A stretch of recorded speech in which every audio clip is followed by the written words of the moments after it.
আমরা recently বকখালির icon heritage রিসর্টে গেছিলাম। আমরা সেই এক্সপিরিয়েন্সটাই আজকে তোমাদের সাথে শেয়ার করছি। মানে বাইক রেখেছে না,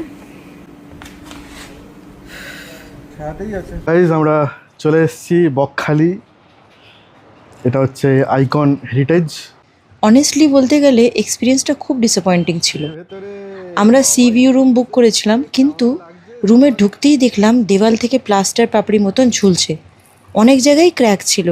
দেখো মেনটেনেন্স নেই আর কি। দেখো এখানে ভেঙে অবধি গেছে, ওইখানটা ভেঙে অবধি গেছে, পাপড়ি মতন ঝরছে।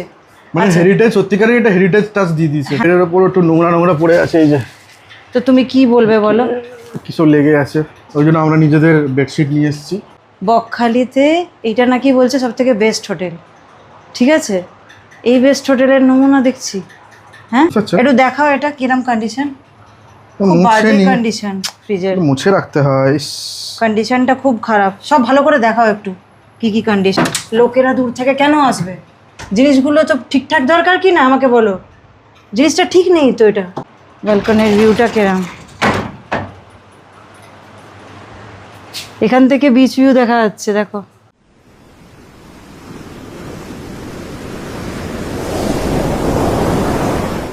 রুমের দেখলে তো কতক্ষণ, ওই জন্যই এক রাত থাকছে, কারণ বেশি দিন থাকছে না। হ্যাঁ, এর থেকে ভালো আমরা যে ফলতাতে ছিলাম ওটা ক্লিন ছিল, ওটা এর থেকে বেটার ছিল। আমি ইগনোর করছি এখন আর কিছু না, যাতে মুডটা খারাপ না হয়।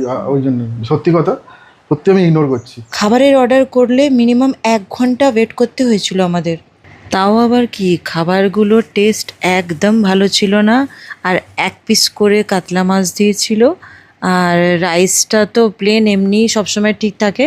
বিরিয়ানিটা একদম বাজে ছিল, মাংসগুলো একদম সেদ্ধ হয়নি, খুব বাজে ছিল। ভাত এসছে, ডাল এসছে, এটা বিরিয়ানি, মাটন বিরিয়ানি, আর এটা ভেটকি মাছের কারি না। বাইরে থেকে রিসর্টটা দেখতে যতটা সুন্দর, ততটাই ভেতর থেকে এর কন্ডিশনটা খুবই খারাপ। আমি পার্সোনালি বলবো, যারা যাবেন তারা একবার ভালো করে চেক করে নিন, নাহলে অ্যাভয়েড করাই ভালো। আর সবচেয়ে খারাপ এক্সপিরিয়েন্স ছিল পুল। জলটা এত নোংরা ছিল যে ভেতরে পোকা মরে যাওয়া, পোকা সব ভাসছিল। ওরা বললো নাকি সকালে ক্লিন করা হয়েছে, বলেছিল ক্লিন করেছে, সেই হিসেবেই একবার নেমেছিলাম, দ্বিতীয়বার আর আমরা নামি।